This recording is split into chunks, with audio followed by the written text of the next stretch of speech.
Hello guys, चलिए आज start कर रहे हैं हमारा प्रतिशत का आगे का पार्ट। इससे पहले हम लोगों ने प्रतिशत के और भी कंसेप्ट को डिस्कस किया है। देखिए दोस्तों, समय है, मान के चलते हैं बहुत बुरा समय है, लेकिन भगवान कृष्ण ने कहा कि समय है गुजर जाएगा।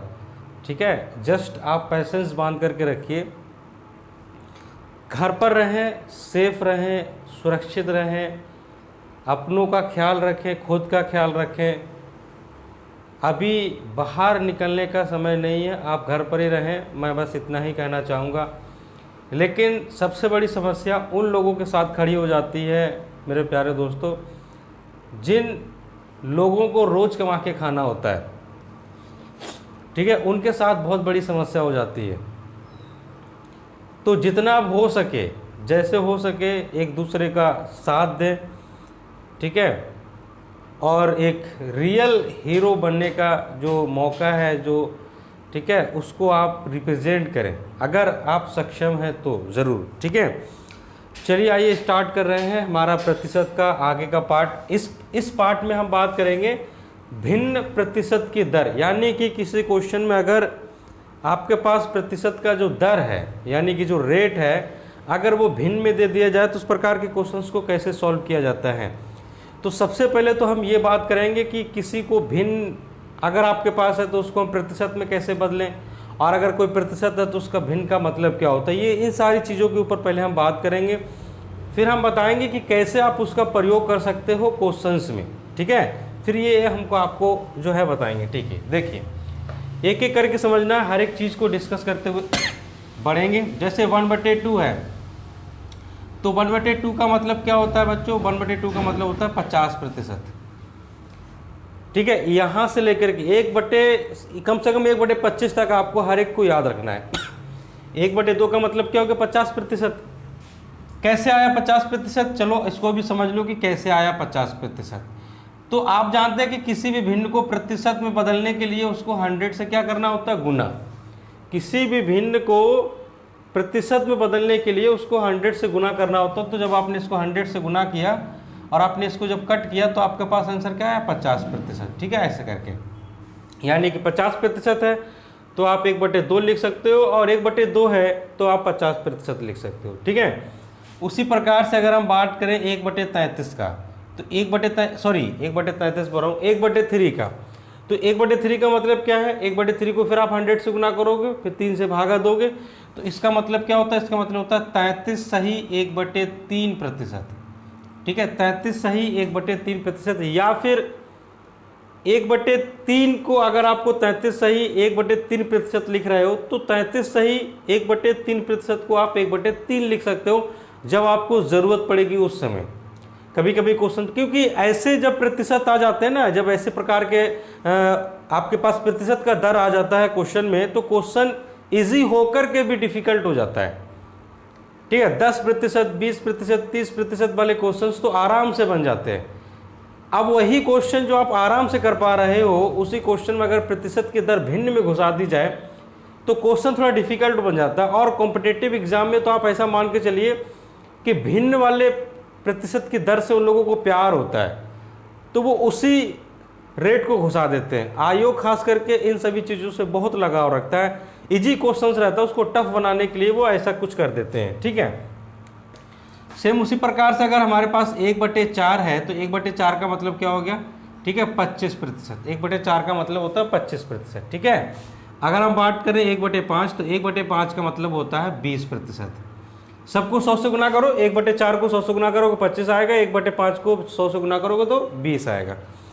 अब अगर हम बात करें 1/6, तो 1/6 का मतलब क्या होगा? आप इसको 100 से गुना करोगे ना, तो जब आप 100 से गुना करोगे तो 100/6 यानी कि 50/3, और 50/3 का मतलब क्या होता है? 16 सही 2/3%। ठीक है, 16 सही 2/3%, 16 3 48 और 2 कितना जाएगा? 50। ठीक है, ऐसे करके। उसी प्रकार से अगर आपके पास 1/7 है तो 1/7 को आप क्या करोगे? 100 को भागा दो 7 से। ठीक है, तो जब 100 को भागा दोगे तो 17, 100 से भागा 7 से जब भागा दोगे 100 को, तो कितनी बार में जाएगा? ठीक है, आप भागा दे लीजिए और उसको आराम से, इन सभी चीज़ों को आपको याद रखना है क्योंकि क्वेश्चंस में आप इजीली कर पाओ, इसलिए आपको क्या करना है, इसको याद रखना है हर एक चीज़ को, ठीक है। इतना बार आप इसका यूज कीजिए, इतना बार यूज कीजिए कि आपको याद हो जाए। एक बार में जाएगा, बचेगा कितना, 3, 0 हो जाएगा। कितने बार में जाएगा बताओ, ठीक है, 7 चौका 28, ऐसे करके बचेगा कितना, 2। इसका मतलब क्या होगा, आप इसको क्या लिख सकते हो, 14 सही 2/7%, ठीक है, 14 सही 2/7% इसको आप लिख सकते हो।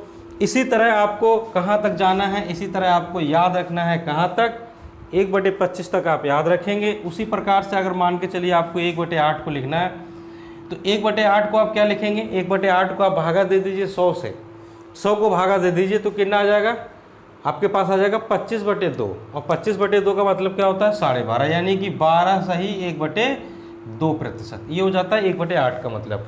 अगर आपको 1/8 दिया हुआ है तो आप 12 सही 1/2% लिख सकते हो, और 12 सही 1/2% अगर दिया हुआ है तो उसको आप 1/8 लिख सकते हो। मैं अभी बताऊंगा, बहुत ज़्यादा क्वेश्चन जो है ईजी हो जाता है अगर आपका क्वेश्चन मिक्स फ्रैक्शन में दिया हुआ है, यानी कि रेट क्वेश्चन का जो है अगर वो मिक्स फ्रैक्शन में है और आपको इन चीज़ों के बारे में नॉलेज है, तो क्वेश्चन आपका 99% ईजी हो जाता है, ठीक है। उसी हिसाब से अगर आप 1/9 करने जा रहे हैं तो 1/9 का मतलब क्या हो जाता है, 1/9 का मतलब हो जाता है, ठीक है, 11 सही 1/9%, ठीक है, क्योंकि 11 नंबर 99, 99 और कितना हो जाएगा 100, तो 11 सही 1/9% हो जाता है। अगर आप 1/10 कर रहे हो तो 1/10 का मतलब क्या हो जाएगा, 10%, ठीक है, 1/10 का मतलब क्या हो जाएगा, 10%। उसी हिसाब से अगर आप 1/11 कर रहे हो तो 1/11 कितना हो जाएगा, 1/11 हो जाएगा आपके पास 9 सही 1/11%, ऐसे करके उल्टा, क्योंकि अगर आप इसको 11 को 9 से गुना करोगे तो 11 नंबर 99, 99 में एक जोड़ोगे 100, तो 100/11, और प्रतिशत को आप जानते ही हो क्या होता है, आप प्रतिशत हटाओगे तो 100 से डिवाइड करोगे ना, तो 100 कट जाएगा तो 1/9 आ जाएगा। उसी हिसाब से 1/12, अब जैसे 1/3 वाला देखो, 1/3 है ना, इसको आप 4 से भागा दे दोगे तो 1/12 आ जाएगा। तो 1/12 है, इसको आप 100 से गुना करो, तो 4 से काटोगे तो ऊपर में 4 से काटोगे 25 और नीचे कितना बचेगा 3, तो 25/3, 25/3 का मतलब क्या हो गया, ठीक है, 8 सही 1/3%, ठीक है, यानी 1/12 का मतलब हो गया 8 सही 1/3%। उसी प्रकार से आप 1/13 का भी लिख सकते हो, 1/13, तो 1/13 को जब आप प्रतिशत में कन्वर्ट करोगे, ठीक है, फिर 100 से गुना करोगे, 13 से भागा दोगे तो कितनी बार में जाएगा, 13 7 91 होता है, ठीक है, क्योंकि 7 का पहाड़ा अगर आप पढ़ोगे 13 बार में तो 13 7 91 होता है। तो आप क्या लिखोगे, 7 सही, ठीक है, 7 सही 13 7 91, ठीक है, 91 में से गया तो कितना बचेगा 9, तो 7 सही 9/, ठीक है, 13%, ठीक है, तो 13 7 91, 91 9 100 हो जाएगा, तो 100/13, और परसेंट हटाओगे तो 100 से डिवाइड करोगे तो कट के 1/13 आ जाएगा, ठीक है। इस प्रकार से जो है आप कहाँ तक लिख लें, कम से कम 1/25 तक आप लिख लें, इसको कहाँ तक लिख लें मेरे दोस्तों, 1/25 तक आप लिख लें। 1/25 का मतलब कितना हो जाएगा, 4%। यहाँ तक अगर आप लिख लेते हैं और आप उनको याद कर लेते हैं, प्रैक्टिस कर लेते हैं, तो कभी भी आप किसी भी क्वेश्चन में फंसने वाले नहीं हो, कभी भी किसी भी क्वेश्चन में आप फंसने वाले नहीं हो। किसी भी कॉम्पिटिटिव एग्ज़ाम में अगर आपके पास क्वेश्चन प्रतिशत का आ जाता है तो आप अच्छे से डील कर पाओगे, ठीक है। 1/2 का मतलब 50, 1/3 का मतलब 33, 1/3, 1/4 का मतलब 25%, 1/5 का मतलब 20, 1/6 का मतलब 16 सही 2/3, और 1/7 का मतलब 14 सही 2/7, 1/8 का मतलब 12 सही 1/2, 1/9 का मतलब 11 सही 1/9, 1/10 का मतलब 10% हो गया, 1/11 का मतलब 9/9 सही 1/11, और 1/12 का मतलब 8 सही 1/3, और 1/13 का मतलब 7 सही 9/13%, और उसी हिसाब से आप बढ़ते जाओगे तो 1/25 का मतलब मिल जाएगा आपको 4%, ठीक है। काफ़ी ज़्यादा इजी है। आ जाओ, अब मैं इसका एक प्रयोग बताता हूँ। मैं एक क्वेश्चन लेता हूँ और आपको इसका यूज़ बताता हूँ कि कैसे आप इसका यूज कर पाओगे क्वेश्चंस में।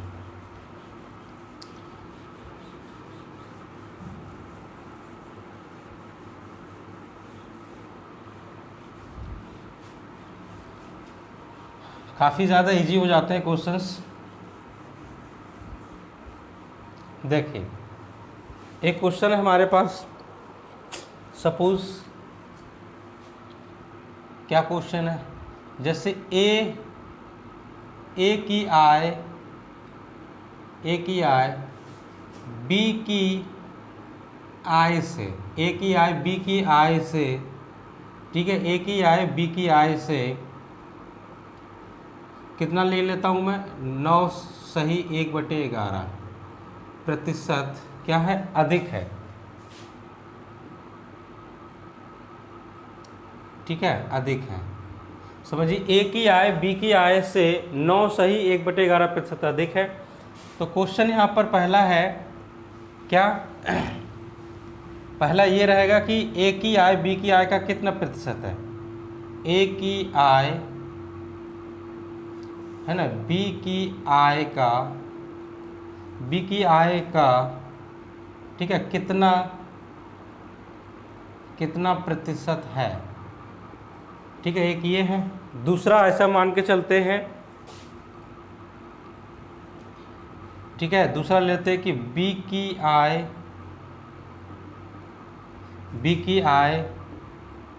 ए की आय से, ठीक है, कितना प्रतिशत कम है, कितना प्रतिशत कम है। ये 2 क्वेश्चन मान के चलिए मेरे पास है। अब देखो इस प्रकार के क्वेश्चंस को डील करना। अब ये क्वेश्चन आपका क्योंकि मिक्स फ्रैक्शन में दिया हुआ है, यहाँ पर ए की आय भी नहीं दी हुई है, बस खाली क्वेश्चन में लिखा है कि ए की आय बी की आय से 9 सही 1/11 प्रतिशत अधिक है, ठीक है, ये दिया हुआ है। तो आप सोचो ना, मैंने अभी आपको क्या बताया, मैंने बताया कि 9 सही 1/11 प्रतिशत जो है, इसको आप क्या लिख सकते हो, इसको आप लिख सकते हो 1/11। कैसे सर, देखो 11 में 99, 99 कितना हो गया 100, 100/11 समझ लो है ना, 100 बटे कितना हो गया 11, 100/11 प्रतिशत ना, प्रतिशत हटाओगे तो 1/100 आएगा ना, और 100 से 100 कट जाएगा तो आंसर क्या मिल जाएगा आपके पास, 1/11 आ जाएगा ना। देखो 100 से 100 कट गया तो क्या गया 1/11, क्योंकि प्रतिशत का मतलब हो गया पर 100, तो 100 आपने नीचे लगाया तो 100 से 100 कटा तो 1/11 बचा ना, तो 1/11 आया। अब ये क्वेश्चन थोड़ा समझिए बात को, इन्होंने क्या बोला, इन्होंने बोला कि ए की आय बी की आय से 9 सही 1/11 अधिक है, ए की आय अधिक है। तो सोचो अगर बी की आय 1 है तो बी की आय 11 है तो ए की आय बी की आय से 1 अधिक हो गया है, यानी कि 11 से 1 अधिक हो जाएगा, तो 11 में 1 अधिक हो जाएगा तो कितना हो जाएगा 12। फिर से समझो, क्वेश्चन में लिखा है कि ए की आय बी की आय से 9 सही 1/11 प्रतिशत अधिक है।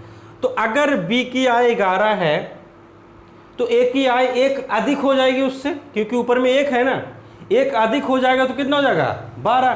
तो अगर मैं समझूं यहाँ पर, तो मेरे पास ये ए है, मान के चलिए ये बी है, तो बी की अगर 11 है तो 1 अधिक मतलब कितनी हो जाएगी 12, तो बी की ए की आय 12 हो चुकी है और बी की आय जो है वो 11 हो चुकी है, ठीक है, ऐसे करके समझिए। फिर से क्वेश्चन में लिखा है कि ए की आय बी की आय से 9 सही 1/11 अधिक है, यानी कि 9 सही 1/11 का मतलब क्या हो गया 1/11। बी की आय अगर 11 है तो ए की आय कितनी है 1 अधिक है, क्योंकि अधिक का रेट दिया हुआ ना, अधिक का रेट दिया हुआ है, तो अधिक कितना 1 अधिक है, तो 1 अधिक मतलब कितना हो गया 12, अगर 11 है तो कितना हो गया 12, ठीक है, ये आ गया यहाँ से। अच्छा अब देखो, अब क्वेश्चन में क्या बोला इन्होंने, क्वेश्चन में बोला कि ए की आय बी की आय से कितना प्रतिशत है, यानी ए की आय बी की आय का कितना प्रतिशत है, ए की आय बी की आय का कितना प्रतिशत है, ये हमसे पूछा है। ए की आय बी की आय का कितना प्रतिशत है ये पूछा है, ए की आय हमसे पूछी है, यानी ए की आय बी की आय का कितना प्रतिशत है, तो ए की आय कितना है 12, तो आप लिखोगे 12, ठीक है। किसके रिस्पेक्ट में पूछा है मेरे दोस्तों, बी के रिस्पेक्ट में पूछा है, तो बी क्या है 11, वो आ जाएगा डिवाइड और मल्टीप्लाई क्या हो जाएगा 100, मल्टीप्लाई क्या हो जाएगा 100, तो ये आ जाएगा आपके पास प्रतिशत, क्योंकि प्रतिशत निकालने के लिए 100 से तो मल्टीप्लाई करनी पड़ती है। अब रही बात ये, अब इसको सॉल्व करना है, तो देखो होता क्या है कि क्वेश्चन इजी आते हैं, मैं फिर आपको बोल रहा हूँ जो उसका कैलकुलेशन है वो लेंदी हो जाता है। अब लेंदी कब हो जाएगा, अगर आपको तरीका पता नहीं कि कैसे इसको सॉल्व किया जाए तब लेंदी हो जाता है। अगर आपको नहीं पता है कि कैसे सॉल्व करना है तब वो कैलकुलेशन जो है बहुत ज़्यादा लेंदी हो जाता है। अगर आप जानते हो कि कैसे सॉल्व करना है तो कैलकुलेशन कुछ लेंदी नहीं है, आराम से आप उसको डील कर पाओगे। देखो अभी मैंने क्या बोला, कि 9 सही 1/11 को क्या लिखेंगे हम 1/11। अब मान के चलो ना 1/11 है, अब 11 से उसको 100 को भागा देना है तो कितना आ जाएगा 9 सही 1/11 आ जाएगा ना। मैं ऐसे लिख रहा हूँ, देखो 12 गुने 100/11 मैं ऐसे लिख रहा हूँ। इसको अगर आप सॉल्व कर रहे हो मेरे दोस्तों, इसको अगर आप सॉल्व करो तो क्या आंसर आएगा 9 सही 1/11। ठीक है, ये ना आएगा 9 सही 1/11। और ये जो 9 सही 1/11 है इसकी रूपरेखा कैसी होती है, देखो थोड़ा सा इसकी रूपरेखा कैसी होती है, लिखा हुआ रहता है ऐसे 9 + 1/11 ऐसे लिखा हुआ होता है। ये इसकी रूपरेखा है। इसको 12 से गुना करो तो 12 निम में 108, कितना हो जाएगा 12 निम में 108 और यहाँ पर आ जाएगा 12/11 ऐसे करके, क्योंकि दोनों से गुना करना है ना। तो आप फिर देखो 11 छोटा है 12 बड़ा, तो फिर आप भागा दे सकते हो। जब आप भागा दोगे तो आपके पास आंसर क्या आ जाएगा 108 और यहाँ पर आ जाएगा 1 + 1/11 ऐसे करके, क्योंकि 12/11 को 1 + 1/11 लिख सकते हो। तो 1 इसमें जोड़ दो तो आंसर कितना आ जाएगा 109 सही 1/11%। ठीक है, 109 सही 1/11%। मतलब ये कि ए की आय जो बी के आय का 109 सही 1/11% है। ए की आय बी की आय का 109 सही 1/11% है। थोड़ी सी प्रॉब्लम यहाँ पर लेंदी है, लेकिन लेंदी कब हो जाएगी जब आपको इसको ये समझ में नहीं आएगा। लेकिन जब मुझे पता है कि 100/11 को मैं 9 सही 1/11 लिखूंगा और 12 से गुना करके 12 ने 108, 12/11 यानी कि 1 सही 1/9 यानी कि 109 सही 1/11% मेरा आंसर आएगा। तो मैं डायरेक्ट इसको लिखूंगा, इतना पूरा कैलकुलेशन करने की ज़रूरत नहीं। लेकिन क्योंकि मुझे समझाना था आपको, इसलिए मैंने ये पूरा की पूरा डिटेल में आपको बताया। समझ गए आप। चलो अब देखो दूसरा क्वेश्चन जो है इसमें वो क्या बोल रहा है कि बी की आय ए की आय से कितना प्रतिशत कम है, ये हमको देखना है। चलो आओ इस पर चर्चा कर लेते हैं कि बी की आय ए की आय से कितना प्रतिशत कम है। देखो बी की आय ए की आय से कितना प्रतिशत कम है। देखो बी कितना है 11 और 12, ए कितना है 12, कितना कम है थोड़ा दिमाग लगाओ। कितना कम है, एक कम है ना, एक कम है। बी की आय ए की आय से कितना प्रतिशत कम है, एक कम है। किसकी आय से, ए की आय से। तो 1/12 हो गया, मल्टीप्लाई क्या हो चुका है आपके पास 100। अब सोचो आ गया ना 100/12। अभी मैंने क्या बोला था कि आपको 100/12 यानी कि 1/12 को कितना प्रतिशत लिख सकते हो ये पता होना चाहिए। 1/12 को आप कितना प्रतिशत लिख सकते हो, नहीं पता है तो झट से आप दिमाग लगाओ, 4 से काटेंगे 25/3 और 25/3 का मतलब होता है 8 सही। ठीक है, 8 सही 1/3%। क्या होता है 8 सही 1/3%। ठीक है, यानी कि बी की आय जो है वो ए की आय का 8 सही 1/3% क्या है मेरे दोस्तों, कम है। बी की आय ए की आय का 8 सही 1/3% मेरे दोस्तों क्या है, कम है। बी की आय ए की आय का 8 सही 1/3% क्या है, कम है। ठीक है, समझ में आया होगा। अगर वीडियो आपको मेरा समझ में आया है तो प्लीज़ वीडियो को शेयर ज़रूर कीजिएगा, कमेंट ज़रूर कीजिएगा, लाइक और डिसलाइक ज़रूर कीजिएगा। ठीक है, मिलेंगे हम हमारे और क्वेश्चंस के साथ आने वाले वीडियो में। तब तक के लिए बाय मेरे दोस्तों। अगर आपको ये कंसेप्ट थोड़ा सा यूजफुल लगा हो तो आप प्लीज़ वीडियो को लाइक शेयर कमेंट जरूर कीजिएगा। एंड जय हिंद।